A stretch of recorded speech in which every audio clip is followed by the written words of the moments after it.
Ever wondered what can still go wrong even after you've prepared everything for a business acquisition? You're about to get some insights on that from Doug Lawson, the founder of MarktoMarket here in the UK. He's got great experience in making successful deals, and he's shedding some light on the factors that can cause a business to fail post-acquisition. Key takeaways from the episode are: tidy up your financials for a clear valuation. Doug emphasizes the importance of having clean, transparent accounts to make the valuation process easier. Focus on your growth and strategy. Businesses showing steady, predictable growth and low risk will attract a higher multiple. And thirdly, systemize your operations to lower the buyer's risk. Removing the owner's daily involvement and creating repeatable processes can significantly enhance your business's value. Let's get into the episode, shall we? Welcome to the podcast that's dedicated to helping business owners to prepare for exit so you can then maximize the valuation and exit on your terms. This is the Exit Insights podcast presented by Succession Plus. And I'm Darryl Bates-Brownsword, and today I'm talking to Doug Lawson. Now, the reason I invited Doug to join me on the show is because we wanted to address the topic of valuation, how your business gets valued. What do the experts do to identify that valuation? How do they arrive at that number and all those good things? So Doug's the man to talk to. Doug, welcome to the show. Thank you, Darryl. Thank you very much for having me. Excellent. Now, Doug, what I'd love for you to do, if you don't mind, is give people a little insight into what you do, because you operate a business that's actually behind the scenes that most people don't see, but the advisors get to see. So it's, I guess, I'm revealing in some sense one of the tricks of our trade.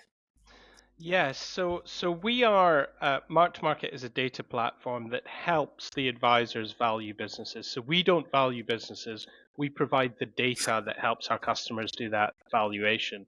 And what we specialize in is private markets data at the smaller end of the market. So if you're an advisor or an investor in small companies, and you want the best, what I believe is the best data on those companies in the market, then MarktoMarket, I think, is a pretty good tool.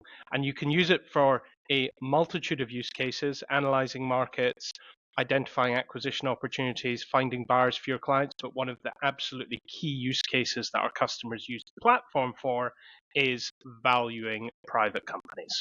Brilliant. And just so we're clear, when you say small businesses, what sort of range are you referring to? Well, to be honest, if you were to look at our customer base, I would say that they will typically be dealing with companies valued at between £1 and £50 million. So, Yeah. of course, everybody has different definitions of what small is, but I would say that's kind of the sweet spot for our customers. And they're very much, there are other data tools out there, but they're perhaps not as good at collecting that data at that end of the market, where it's harder to find that data. You have to be a lot more forensic about gathering it. Yeah, so no one's really capturing it and creating a database or a database of all those records, which means that if there's a record of all the businesses that are similar to yours that have sold, and some information about the nature of the business and the size and other attributes of the business and what it's sold for, it's a bit like one of those databases for real estate. If houses in your street sold for this much, then another 3-bedroom house in your street, is going to sell. There's a starting point for the valuation. Mm-hmm. Has it got extensions? Has it got new boilers, plumbing, glazing? I don't know about real estate, but it's a starting point, right? And then the advisor can come in and go, well, here's why one business would be worth more than another. Yeah, 100%, Darryl. I think that's a really good analogy. So it doesn't give you the answer, because that's what makes a market. What something is worth to you might be different to what it's worth to me, and that's how you negotiate, and then you find a price. But we always say that if you're armed with the best information, the best data, then you're probably in the most powerful position to have that debate, to have that negotiation. If you've got a bunch of data that tells you that very similar, using your analogy again, if similar houses on the street sold for $1 million, then I know that your house probably isn't worth $2 million. There might be some special reason it is worth $2 million, the huge swimming pool, the tennis court, whatever. That's fine. But at least I've got my benchmarks that I can Yep. use to base my conclusions on and have my negotiation with you. Brilliant. So, and for all the listeners out there, the reason I invited Doug to have this conversation with me is because he's really at arm's length. He hasn't got any direct skin in the game on how he would do a valuation for your business. And he's not trying, or he's not offering to sell your business or get involved in selling your business for you. Doug's platform is like a wholesale product that is available to advisors in the marketplace, which in my view makes him the best person to talk to about this, or one of the better people, because we're going to get a nice open conversation. So, Doug, no pressure, mate. We've got one of the things where we want to start is when we're talking to business owners. Most business owners, whether they admit it or not, have got a view on what they think their business is worth. And that could be one of what they want to sell it for, what they think it owes them, and just a number that they want to exit for because that's how much they think they need to retire and or move on to whatever it is they're going to do next after the business, which really has nothing to do from a buyer's perspective on how they're going to value a business. Yeah. And so we need to correlate those, don't we? So how let's start from I guess layman's terms. With your platform and your data, how is that used to value a business, and so that the owners out there listening to this can start to get an insight of how a third party is going to value their business, and they still need to reconcile what they want for their business, but how a third party is going to value it. Yep. But if they know, then they can do some things to make it more attractive and to increase the valuation. So let's start from, I guess, a technical perspective. What do they look at, and how are they going to value the business? Yeah. Okay, great question. And it's that's really interesting, because I do hear a lot this point that you make about, well, I want £1 million, or I want £3 million, or I want £5 million, because that's what I need to retire, and that's what I need to buy the yacht, and that's what I need to do this and to do that. But as you rightly say, a buyer doesn't care about that. A buyer is looking to buy your business for the best price possible, and they will determine that price based on what they believe market value is. Or clearly they're going to try to want to buy it for less than market value, but they certainly don't have your yacht in mind when they're offering you a price. So exactly, from a technical point of view, so I learned about a number. I qualified as a chartered accountant, then I worked in corporate finance, and then I worked in private equity. So I did lots of valuing throughout my career before I started MarktoMarket, and I was taught the core techniques that you use for valuing a business. And if you open up a textbook about it, there are three techniques that they tend to talk about more often than others. The first one's very straightforward. It's like an asset-based valuation, and that's basically where I say, right, Darryl, you've got this business and the net assets are £1 million. That's what I think your business is worth. So it doesn't take into account really any goodwill or anything like that. It's quite unusual. I mean, clearly there are some very kind of asset-heavy businesses, or maybe property-backed businesses, where that comes into the discussion. But typically that would maybe be more for a kind of distressed type situation, or if you feel there's no goodwill in the business at all. So that's the asset-based methodology. Then you have the income approach, and the income approach says, okay, what do I expect over the period of ownership of this business? What kind of cash flows do I expect this business to generate? And what is my cost of capital? So to put that in kind of layman's terms, if I'm buying something and I'm borrowing from the bank to buy it at a rate of 5%, my cost of capital is 5%. So I take those cash flows I expect the business to generate, and I discount those cash flows back at 5%. And that gives me a present value. It gives me a number, and that tells me what the business is worth on that basis. That's highly speculative, I always think, because you're trying to model, you're trying to figure out, usually it's not as simple as just going to the bank. your cost of capital will be kind of your required rate of return as well. It's like, what kind of return do I expect to get from this asset? So that's pretty subjective. Then, of course, you're kind of modeling out the cash flows of a business that you're buying for 5 years or 10 years or whatever, and modeling the costs. There are lots of very subjective inputs into that. So it's useful as a kind of cross-check with other methods, but in isolation, there are certain assets, certain companies it maybe lends itself well to if you have a very predictable revenue stream and a very predictable cost base, something like, I don't know, something where you have long-term contractual revenues or something, it might work. So that's the income approach. The last approach, called the market-based approach, and this is the one that is most common and most prevalent. And the market approach is all about applying a multiple to your profits. And the profit that you apply that multiple to, it could be profit after tax, it could be earnings before interest and tax, but the most common one, it could even be revenue, actually, not a profit number. Yeah. The most common one is earnings before interest, tax, depreciation, amortization, or EBITDA. EBITDA, yep. And in order to derive a value for the business, you take the kind of clean underlying EBITDA of that business and you apply a multiple to it.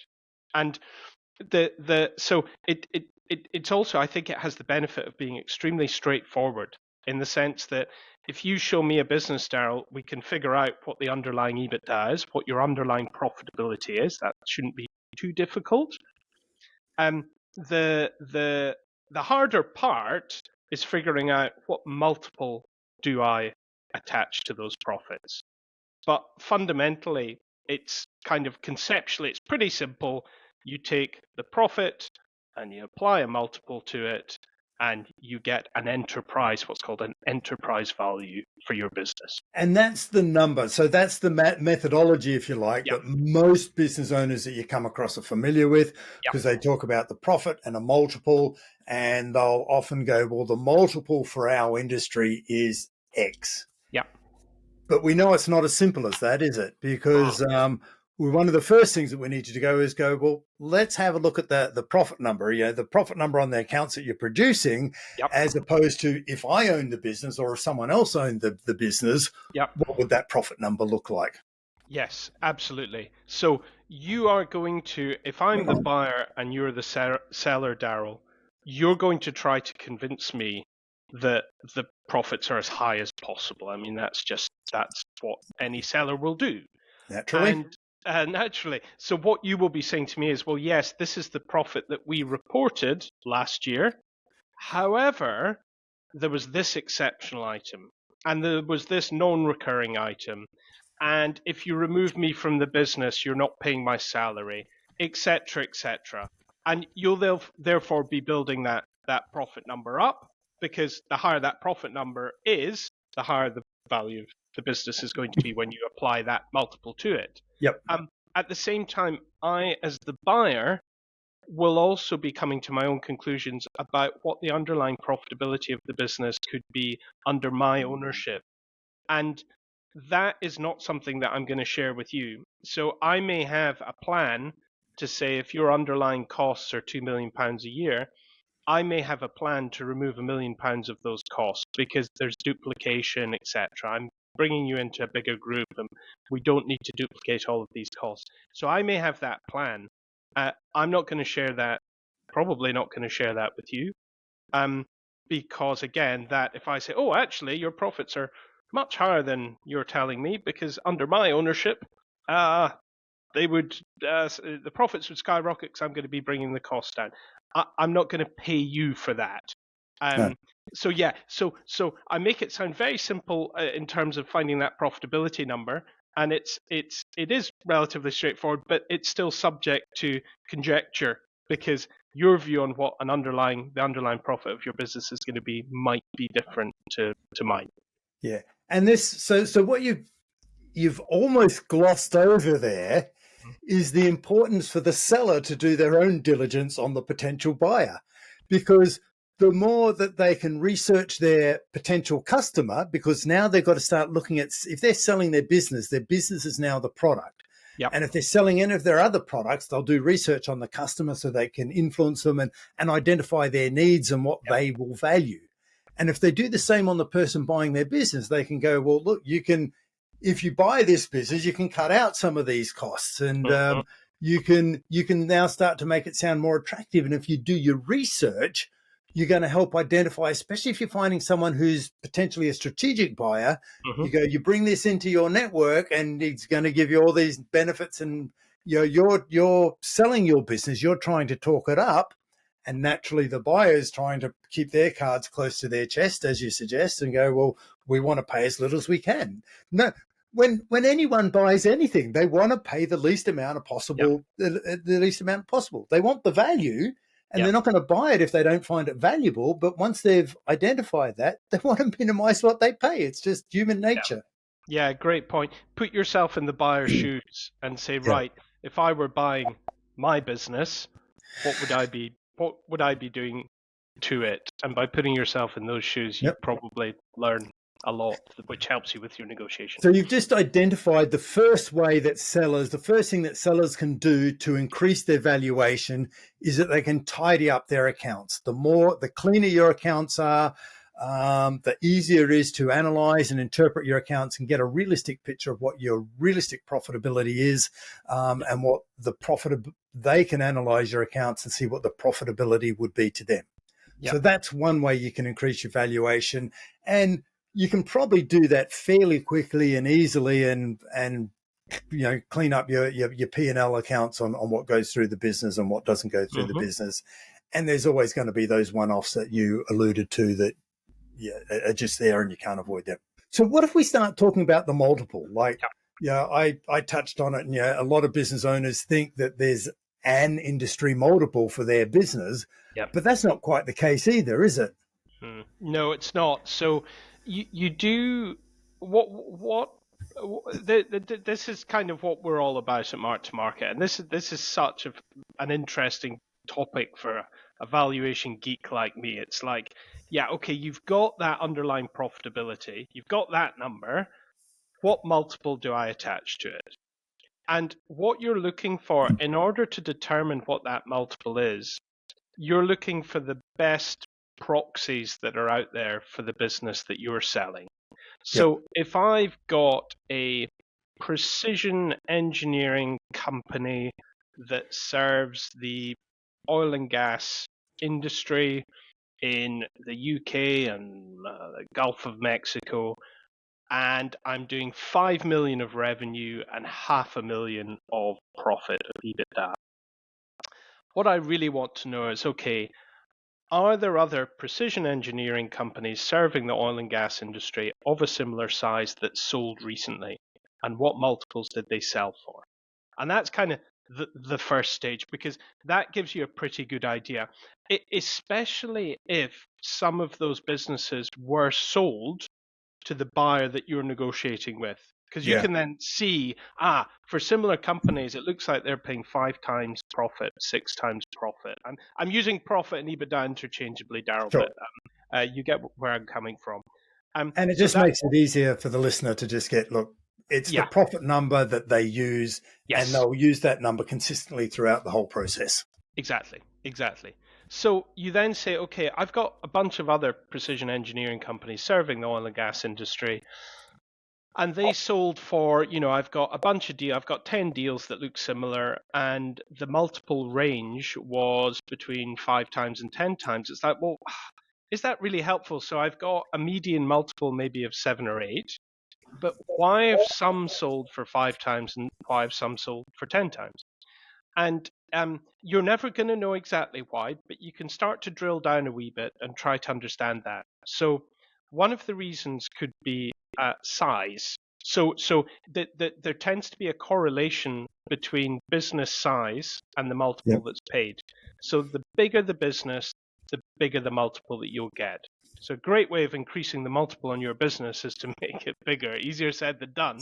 But you do get a lot of people who apply a strategy which is to make acquisitions, and you acquire businesses for a relatively small multiple, and by adding them into your business and creating a bigger group, you increase the multiple of the group as a whole. So that's called valuation or multiple arbitrage. Arbitrage, yeah.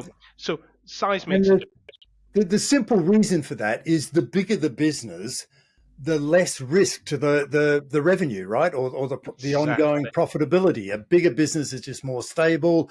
It's got so many more people involved in it that to keep the wheels turning, it's just a lower risk to the buyer that things will change after they buy it.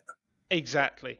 So as well as yes, so there's the if you think about a chart which is size on one axis and multiple on the other axis, you get that correlation. The larger the business, the larger the multiple. And as you put it, Darryl, you could put risk on one of those axes as well, and say the higher the risk, the lower the multiple, Yeah, because and that's just intuitive, isn't it? Because the more risky a situation is, the less you'll pay for that situation. It's a terrible way of putting it, but you get my point. So yeah, the size is does make a difference here. And actually, just a last point on that size thing, this kind of multiple arbitrage, we're seeing a lot of private equity firms doing this at the moment. So what they'll do is they'll go out and they will buy a company that has, say, £5 million of profit, and they'll pay 10 times profit for it. I'm plucking these numbers out of there. So they sure. pay £50 million for a company, and they call that a platform. They then use that company, fund that company to make smaller acquisitions. And those smaller, let's say they do 10 acquisitions of businesses that have £1 million of profit, and they pay 5 times profit for each of those businesses because they're much smaller. Yep. So they spend another £50 million buying buying those businesses, but they're adding much more value because the group as a whole is valued at 10 times profit. Yeah. So that's a kind of practical example of that valuation arbitrage. Yeah. So spelling that out is that they're buying a business at, I think you said 5 times, and they're putting it into their platform, Yep. which immediately doubles the valuation of just that small component of the business. Yes. But they are still taking a massive risk, aren't they? So I'm wondering, does your platform, big ask, have any information? Does your data show any information about the success of these arbitrage type strategies? When someone, every time they buy one of these smaller businesses and they roll it in, Yep. and I think the case study we're playing with sort of says they had £1 million profit to begin with. Yep. How much of that £1 million profit do they keep? Because of the change and the cultural integration and the blending and the combining of the two businesses together. Yep. Like it's going to be 2 or 3 years, isn't it, before they get the gains that they'd hoped to get, the profit gains, and they've got to combine all the systems and the IT platforms and Yep. people on contracts and payroll and all Yep. of the integration strategies. The cultural integration strategies is the hard work, because on a spreadsheet it looks Mhm. brilliant. Yep. Yeah. I think we have seen some examples of that recently. So if you look at industries that are consolidating, a great one actually is accountancy firms. Yeah. So Assets was the first one to do that. Lots of people probably heard of Assets. And they've just been gobbling up lots and lots and lots of small practices for relatively low multiples.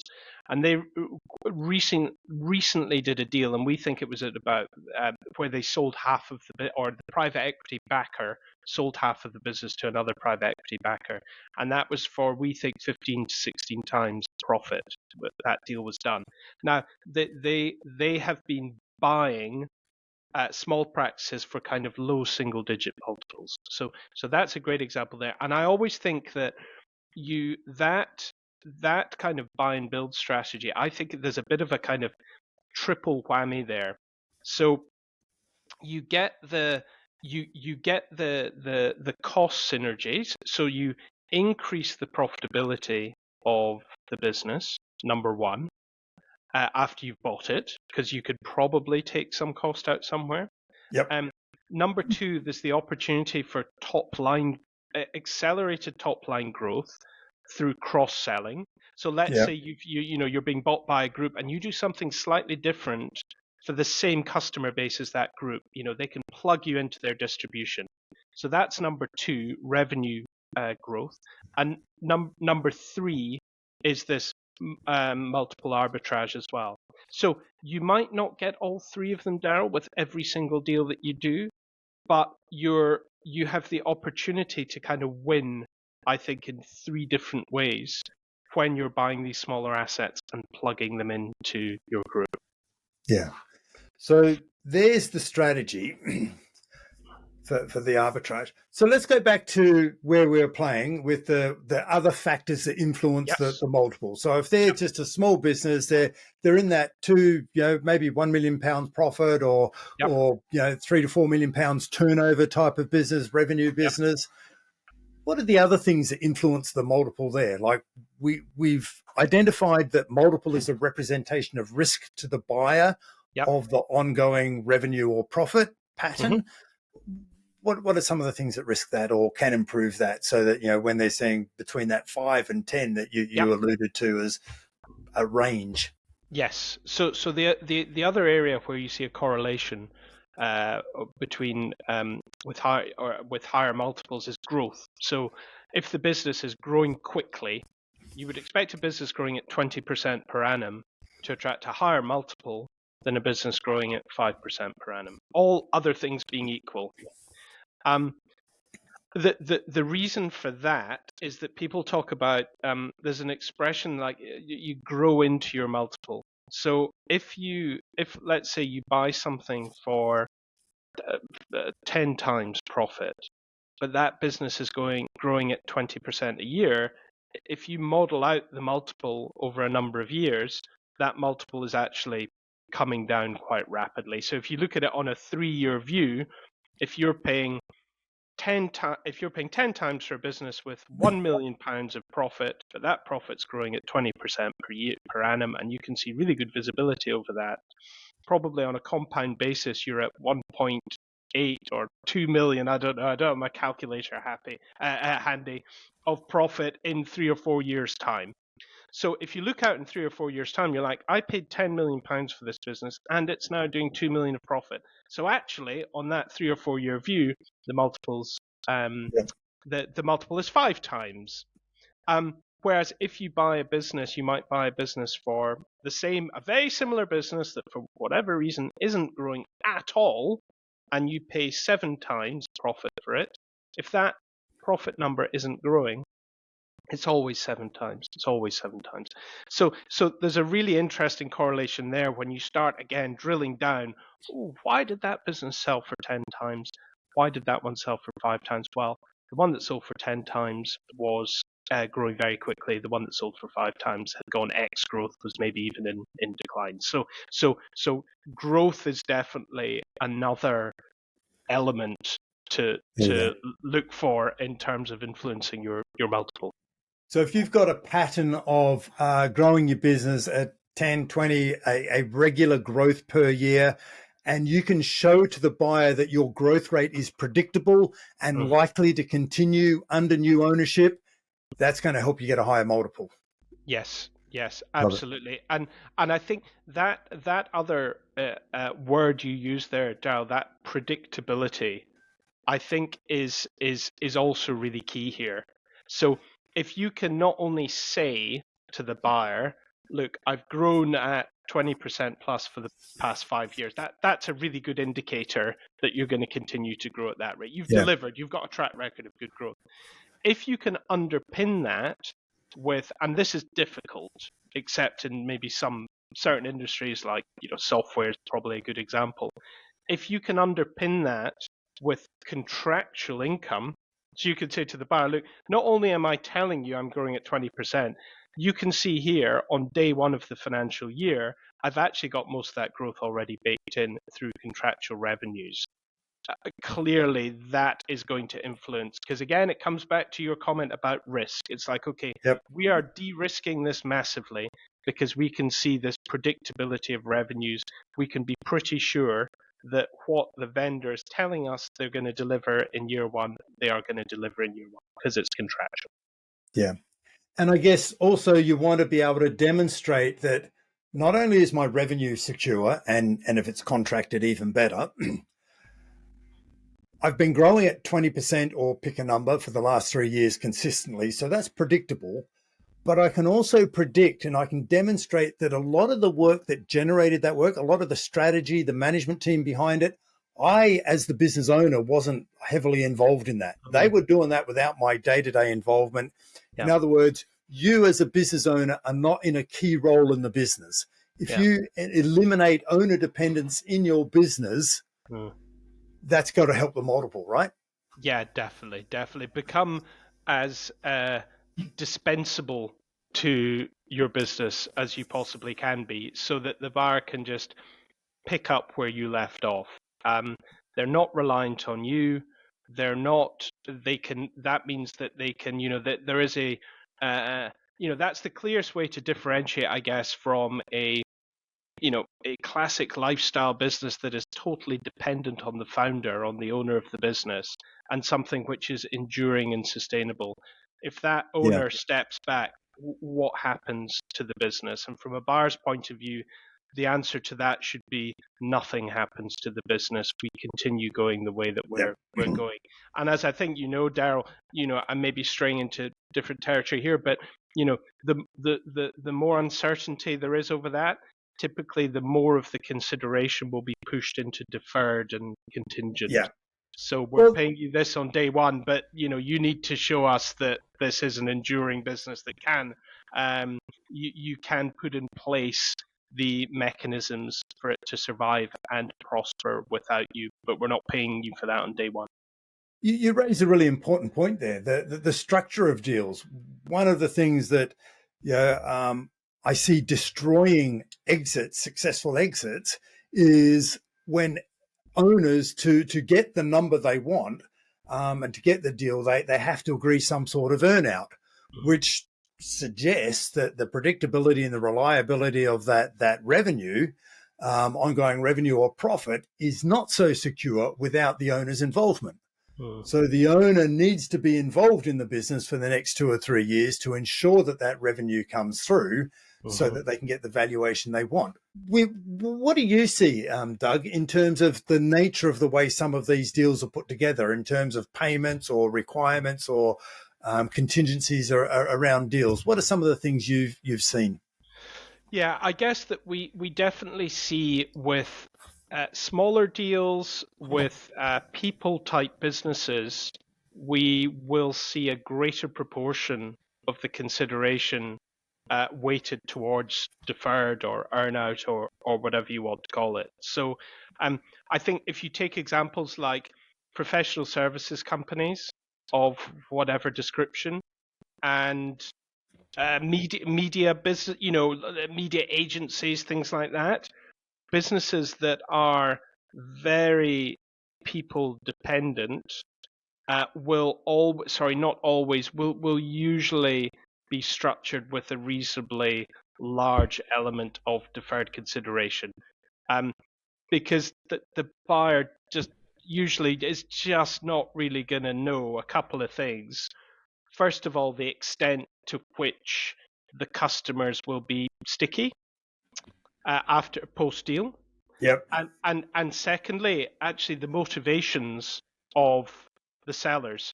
If you give them all their cash on day one, but you're depending on them to run the business after you've acquired it, then you just don't know whether they're going to be motivated to do that or not. So with those types of people businesses, you'll usually see a reasonably chunky part of the consideration weighted towards an earnout. So one of the ways around that for businesses that are traditionally, I guess, known as service-based businesses or people-oriented is the more you can structure the operations of your business to be dependent upon the process, Yeah, and maybe if you've got some IP or methodology, yeah, the more dependent it becomes on the process and less dependent on the people. yeah. That's got to be a helpful factor as well. Yeah, 100%, 100%. Yeah, And for some businesses that just might not be possible. You sure. also see situations where maybe it's a second tier management team that is heavily incentivized to make it work post deal, whether that's through options in the acquiring vehicle or some kind of compensation structure. But yeah, I think everything we're saying here illustrates the importance of doing whatever you can to demonstrate that the vendors are dispensable. Yeah. So let's pull it all together, shall we? We've talked about the size of the business being influential on the multiple of the valuation formula. We've talked about tidying up your accounts and having a clean set of accounts and predictability of ongoing revenue and benchmark profitability as a way to improve your valuation. We've talked about size. We've talked about the owner's involvement. If we can have the owner's involvement extracted out of it, that's going to improve, or the dependents, that's going to improve the valuation. We've identified that if you've got a pattern of growth that is predictable, then that's going to help your multiplier.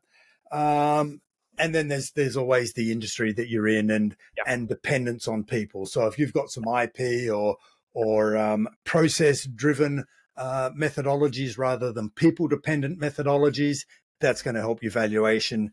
And then all those other sundry effects, I guess the classic working on your business that are going to help pull clients to you or to your business rather than to the people.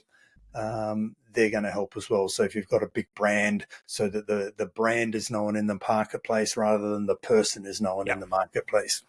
Yeah, absolutely. So they're the key points we've covered, Doug. When it comes to valuing the business, is there anything else that are key points, like that the business owners would really benefit from hearing at this point? I'm not sure. I think we've covered it off. I mean, I guess that everybody's going to want to put their business in the best possible light. I think that you do get more. I think there's a reasonably big industry, I think, in the States about sort of exit prep and exit readiness that doesn't exist to the same extent in this country, and you'll know that. We're working on it better than me, yeah. And I think it's really important, actually, because it's if I came to you and said, right, Darryl, I want to sell, you say, okay, fine, when? Well, now, I want to get going now. That's probably not the right way to do it. You need to be thinking about these things years in advance, and you need to be getting all these things lined up. Whether it's the things we've talked about, the processes, the systems, the succession, all of those things, so that if you can imagine your advisor sending an information memorandum, which is kind of the key sales document, it's like the particulars for the house that you're selling, sending that information memorandum to prospective buyers. What does that look like, and how do you make it look as attractive as possible? And I guess that you maybe think about the end point. How do I want that to look, and what do I want it to say about my business? And then you work back, you say, okay, so what do I need to do to get to that point? And look, there are always things that are not going to, you can't just sort of, if you're an accountancy practice, you can't suddenly just say, well, software multiples are better than accountancy multiples, so I'm going to become a software business. That's just not really practical. There's always going to be stuff that is outside your control that's going to influence the multiple of your business. You mentioned strategic acquirers, Darryl. It could be that you've just got something, you've developed something that somebody really, really, really wants. And when that happens, multiples can just be thrown out the window. It's like, okay, we're a huge business. They've developed a piece of technology or whatever it is. We really want that because that will transform our business, and we've got to do whatever it takes to buy that.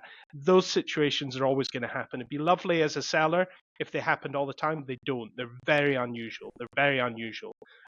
But I think it's just, in terms of things that influence your business, it's just about saying, okay, what do I want this business to look like when it is being marketed for sale? How far away is that? What are the things that I can do over that period of time to get it into that state? Yeah. What I'm hearing you say, Doug, is that there is an element of luck, and we need to recognize that. Yeah. But all those other things we've discussed sound to me like they're within the control of the business owner to influence if they start thinking about this years, 2 or 3 years is what I'm thinking, ahead of any intended exit. Yeah. If they can pull these things together, it's going to make that exit journey a whole lot smoother, Yeah. and more likely to have a successful outcome. Yeah, absolutely. Absolutely. And you just do the maths. If today my business is doing 1 million of profit and its characteristics suggest that I get a 5 times multiple, it's worth 5 million quid. If I can grow that 1 million over the next 3 years to 1.5 million, and I can do things, some of the things we've talked about, to try to push that multiple to 7 times, then it's worth over 10 million quid. So it's just, it's just pulling those levers that can improve your profitability and increase your chances of getting a higher multiple. Doug, I appreciate your time and sharing all of your insights with us. A question I'm going to ask you, I ask every guest on this, is we've talked about all the things that influence the valuation of the business, and some of those things that the owners can influence if they plan and prepare and well in advance. Mm-hmm. Sometimes there's a little bit of luck involved. But out of everything we've discussed today, is there something key that you want to make sure that everyone goes, that they hear from your message today? I would say maybe at this point I would sort of bring in the advisor who can help with this. And I think that you have to pay an advisor, and there's maybe sometimes a reluctance to do so because you think, well, this is what I might make out of this, and some of that has to go out the door to the advisor that helped do that. I would think about it a different way. I would think about, whether that advisor, a good advisor, should be able to improve the price that you get for your business, and that they do that in a number of ways, I think. And I have skin in the game here because our customers are all the advisors, right, Darryl? But I really do believe this. What they can do, they do this for a job. They do this for a living. You run your business for a living. So if you expect to run a successful sale process of your business on your own, you're going to be your attention is going to move away from your core business, and that can have implications on how the business is performing, which is going to affect your valuation. There is a lot of work to do. There's a lot of work to do. There is the preparation of that information memorandum that I mentioned, and you'll have to get involved in that. You'll have to help, but to have somebody coordinating that, I think, is very important. There's the discussion about valuation. What would be a good price and what is undervaluing your business. There's the discussion about buyers. You will have an idea over who you think might buy your business. The advisor should have ideas that can enrich that buyer list. Then there's the contacting the buyers. To have a third party doing that, I think, is a much better look than you doing it yourself. So you want a third party that knows how to do this, can put NDAs in place, can make sure everything is legally watertight in terms of the information that you're sharing. Then there's all the data room stuff. You need to put all your information into data room. That has to be managed. Anybody that's interested in buying your business is going to be pouring through the books, pouring through contracts. They need to manage all that.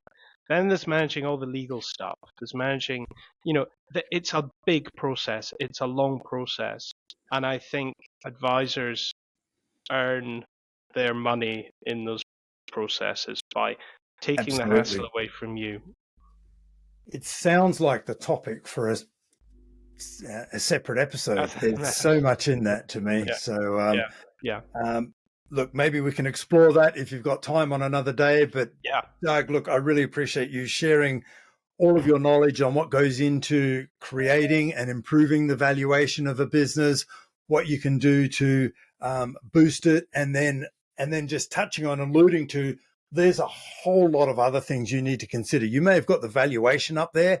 Now, when it comes to actually selling your business and you're ready to pull the trigger on that side of things, you can't afford to skimp. There are so many more risks involved in getting that right, that it pays to have the right people with you. Yes, 100%. Doug, thanks for sharing your exit insights with us today. Thank you very much, Darryl. I hope you enjoyed this episode of the Exit Insights podcast. If you haven't already, now's a good time to subscribe and get notified of all future episodes. Now, if you're planning to exit and sell your business one day, you want to be sure that it's exit ready when you're ready to exit and with the numbers that work for you. Now, this is going to need some planning. Now, the business sellability scorecard is a good place to start. Just answer a few short questions about your goals and your aspirations for your business and your succession, and you'll get a report and a score for you, your business, and your numbers. As many of our guests have already said, don't wait until it's too late. Don't wait until you're ready to sell. Start your exit planning now to make sure that you're one of the 20% of business owners who successfully exit their business.